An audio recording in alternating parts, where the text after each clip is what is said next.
Hey guys, it's Lewis from Recycle Bicycle Sales here. In today's video, we're going to run through a few different things you can do on your bike to help save weight on a budget. If you're friends with any road cyclists, I'm sure you've heard it before, but we all want to save quite a bit of weight. I know it kind of sounds like a funny thing, but saving weight can not only just make it easier to get up the hill, but it can even just make it safer when you're controlling the bike. So let's talk today about a few different things that we can do on a budget to help you save a little bit of weight.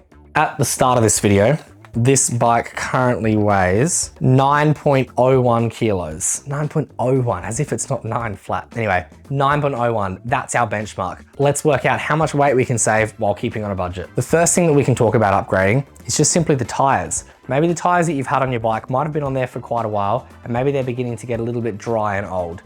That's probably one reason to replace them from like a safety side of things. But the second reason is you could actually save a bit of weight. If you've got one of these wire bead tires, when I say wire bead, I mean it doesn't fold down because it's a solid sort of tire. These ones tend to be a little bit heavier because they've got, a wire in the bead, so there's a bit of metal in there. So really good from a super budget side of things. But if we're talking about saving weight, you've got to move across to these folding tires. They fit into a small box and they're not only better performing, but they're also quite a bit lighter weight. Once we've spoken about the tires, we can talk about the thing inside the tires. They're the tubes. Chances are the tube that you've already got in there would be one of these rubber black ones. It's just a standard tube. They're really straightforward. They are what they are. They're made of rubber. A tube is a tube. There's probably not a whole lot I can say on top of that. But then there's a couple of upgrades that have come out in the last sort of few years or so. We've got latex and we've got TPU. Latex is significantly lighter and a lot stretchier than what rubber is. It's actually the same material that they use in a condom.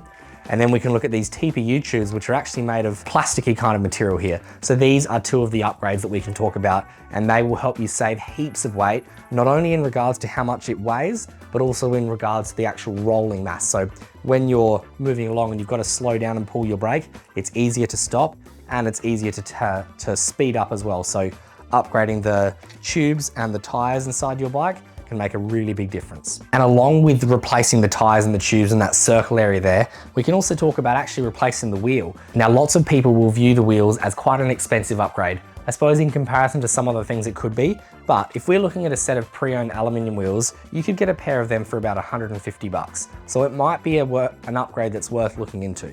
So about 150 bucks for a pair of wheels. I think the tubes that we were looking at, depending on which ones you go for, they're probably about $35 each. And then these tires, I happen to use these Shorby Pro 1 tires and we've got them up at $100. So a couple of nice little upgrades that you can do without having to break the bank every time. So all in all, this will set you back about 400 bucks to upgrade all these parts. Let's have a look at how much weight that's gonna save you. So with some upgraded wheels, upgraded folding bead tires, and then upgraded tubes, you might be able to save roughly, wow, just over, what's that, 600-ish, 640 grams. That's actually quite a lot. That's so much more than I would have thought. Okay, for $400, we just saved 600 odd grams. That's a pretty big deal, I think. The next upgrade that we can look at is replacing the saddle on your bike. You might have a saddle on your bike that looks like this, a really big, comfortable one. Awesome from a comfort side of things, horrible from a weight saving side of things. So if we're talking about trying to save weight in this video, you might want to move across to a fancy sort of lightweight saddle like this, whether it's a carbon fiber one, or maybe it uses titanium rails instead of steel rails, or perhaps even just simply being a little bit smaller. That might help you save a bit of weight. But I'm gonna say, not only will it help you save weight as a whole, it will also help you save weight at the top end of the bike, which is gonna help bring the center of gravity a bit lower, which means that when you're steering through the corners and you're going downhill, you're a little bit more in control of the bike. You don't have to lean it across like a motorbike, if that makes any sense. The center of gravity is a little bit lower. So here we've got one of these fancy carbon plated saddles. In the pre-owned market, you might not find one of these much less than maybe $100, but in the brand new market, you've probably got a budget for at least 300 bucks. A carbon rail saddle, or a carbon plated saddle, I suppose, can be a very expensive upgrade if you let it. But if you look at pre-owned, it doesn't have to be. As in, for example, this saddle, we've got it listed at $100 anyway, for example. So let's change it out and see how much weight we save. All right, now that we've got the new saddle fitted on there, let's see how much weight that we've saved here. Wow, like, what's that? 180 grams. That's actually quite a bit as well. I would not have expected that much weight saving, to be honest, from just the saddle, but there we go. For 100 bucks, thereabouts, you might save a few hundred grams, which I think is actually quite a lot.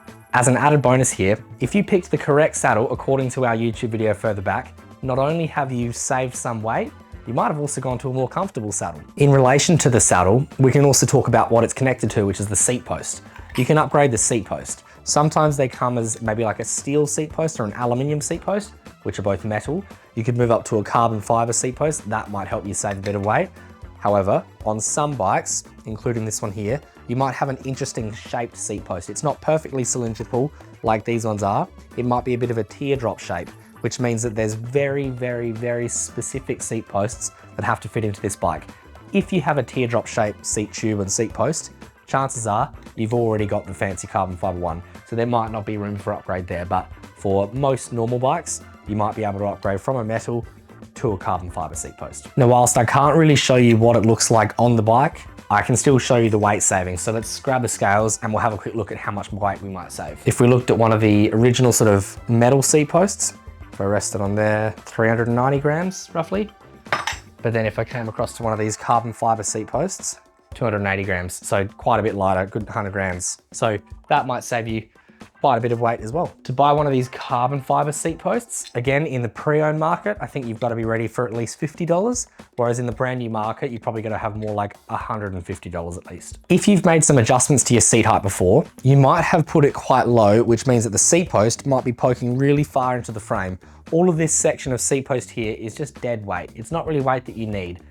I say all of this, but most manufacturers will say that you have to have at least 8 centimeters of seat post sitting inside the frame. So if you take the seat post out and want to sort of trim off the excess, you've got to make sure that there's at least 8 centimeters in there. Obviously, you have to check out the manufacturer's recommendations before you just go cutting the seat posts, but as a general rule of thumb, most of them recommend to have at least 8 centimeters sitting inside the frame. And if you have more than 8 centimeters, you could consider chopping it off to save a couple of grams. You could even talk about removing some things out of your saddlebag. Maybe in your saddlebag, you've got 10 spare tubes and you've got your phone and you've got this massive multi-tool that could fix the kitchen sink if you needed to. Maybe you've got too many things in your saddlebag. I'm not saying don't use a saddlebag, but I'm saying just have the things in there that you're going to need in an emergency. You don't need to do a big major service on the side of the road. You might just need to do a quick repair to get you home. So have a little look at what's inside your saddlebag. Have you got too many things? That could be another way that we could help save a couple of grams. We've actually done a video further back on our YouTube channel talking about the different things that you should have in your saddlebag. If you've got anything in your saddlebag that was not mentioned in that video, you might not need it, and that could be some weight saved. This is a great one from a budget because you spent $0. Maybe you're carrying the full chain in your saddlebag and it weighs 390 grams when all you really needed was just a little quick link. Huge weight saving, you don't need the full chain, you might just need a little piece there. While we're talking about things you can remove, maybe you're going on a bike ride and you know that you're not gonna be stopping anywhere. You're just simply going for a bike ride. You probably don't need to be carrying your big heavy bike lock if you know you're not gonna be parking the bike anywhere. So I suppose you could just simply remove that for this bike ride. On a similar point of removing things, maybe you've got a massive head torch and a massive rear light and a big GPS and all these things, and maybe you're not actually using any of them. Again, they're things that you could remove to help save some weight. Once again, this is $0 spent and some weight saved. The next thing that we could save weight on could even be just the pedals. As in, for example, these particular pedals here are these massive sort of mountain bike style flat pedals. They're very big and heavy and bulky. Really good if you're doing mountain biking and jumps and running into rocks and that sort of thing. But if you're riding on the road, it's probably almost the wrong style of pedal and it's just super heavy as well. So let's replace them. Even if we look at just some of the entry-level road bike pedals, sometimes the entry-level ones can be pretty heavy because they're made of metal. So we could move across to the carbon fiber ones. This can become a costly upgrade and it's not a necessity, but I mean, I guess no upgrade's necessarily a necessity. So now we can fit these fancy carbon fiber pedals on and see how much of a weight saving we get. And when you're putting on these fancy carbon fiber pedals, you probably want to budget for at least $150, especially even if you're looking at pre-owned, you might only have to spend maybe $80 to get some carbon fiber pedals. 8 flat, that's awesome. We just saved, what's that, 180 grams. I think it was 8.18 before. Yeah, we just saved 180 grams just by changing pedals. We didn't remove pedals, we just changed style of pedal. And that's a pretty big weight saving. I think we're right on 8 flat. That's actually very awesome. I'm very happy with that. Another major weight saving that we can talk about is the handlebar and stem. Replacing the handlebar could make quite a big difference because it's a pretty large area of the bike. We can go from a steel handlebar, which is really, really strong but heavy, or we can move up to an aluminium handlebar, which is a little bit lighter again, or if you've got heaps of money that you want to get rid of, you can move up to a carbon fiber handlebar. Significantly lighter, but significantly more expensive as well. Let's weigh them and have a look at the difference. We'll start with the steel one, 600 grams, and the aluminium one, 350 grams, so almost half the weight. And then this fancy carbon fiber one, 170 grams, pretty much half the weight again. You get the point. You can make a pretty big difference, especially going from 600 grams down to 170, I think this one was. That's a huge difference. And again, the same thing I was saying with the saddle is that it brings your center of gravity lower because you're getting rid of the weight up here, but you still got some weight down here, like the drivetrain and everything. So replacing the handlebar could make a really big difference. And while we're on the point of things that you're sort of holding on to at the front end, the stem is the part that connects the handlebar to the rest of the bike. That's this little piece here. This one has an aluminium stem. You could move across to either a more lightweight aluminium stem or even across to a carbon fiber stem. I think these will be hard to see the weight difference, but let's try it anyway while we're sitting here, I suppose. All right, let's quickly weigh these stems and see if we can see much of a difference. 140 grams on the aluminium one, 120 grams on the carbon one. So a 20 gram difference, I don't think is a huge difference as such, especially for the money that you're gonna pay moving up to a carbon fiber one. With an aluminium stem, if you bought one brand new, you might spend anywhere between probably 80 and 150. Whereas when we look at these carbon fiber ones, they kind of start from 150 and go up to 500 if you wanted to. So if we're talking about weight saving, I really don't think a stem is a big deal. It's more of a comfort side of things. If you're looking at one of these aluminium handlebars, you might find them brand new for anywhere between probably $50 and $150 brand new. Whereas if we looked at these carbon fiber ones, you spend at least $500 to get a brand new one. Admittedly, yes, secondhand, you might spend more like 150 bucks maybe, but still quite a costly upgrade. But as we just saw, we like quartered the weight, so it made quite a big difference.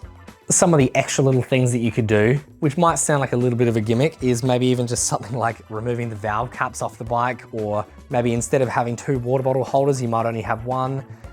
We could say maybe the cables that you've got are a little bit too long, so maybe you could trim them a little bit shorter, but really we're talking singular grams here, if that, or maybe even like milligrams here. We're not really gonna save that much weight by removing valve caps, but it's a funny thing that us road cyclists like to do because first of all, valve caps I think are ugly, but they weigh too much as well, that silly stuff. So not stuff that you're going to notice all that much, but it's something that I may as well mention since we're talking about doing all this stuff on a budget in this video. Now with everything that's been said in this video, sometimes I make a joke here and I say that if you just simply go to the toilet and do a sit down wee before you go for a bike ride, you might even save a couple of grams doing it that way as well. So yes, you can spend all this money on your bike, but maybe a quick toilet stop might help as well. And on that, maybe even going to the gym and helping to lose a couple of kilos, that might help you save a bit of weight without having to spend thousands of dollars on the bike.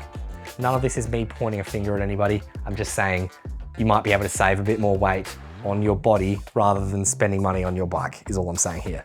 Otherwise, I'm gonna say, thanks for watching our video. I hope you've learned a couple of things. If you reckon that there's anything that you've done on a budget that you found saved a lot of weight on your bike, let us know in the comments below. I'm sure there's other people that would love to hear it as well. Otherwise, I'm gonna say, thanks for watching and we'll see you guys in the next video. See ya.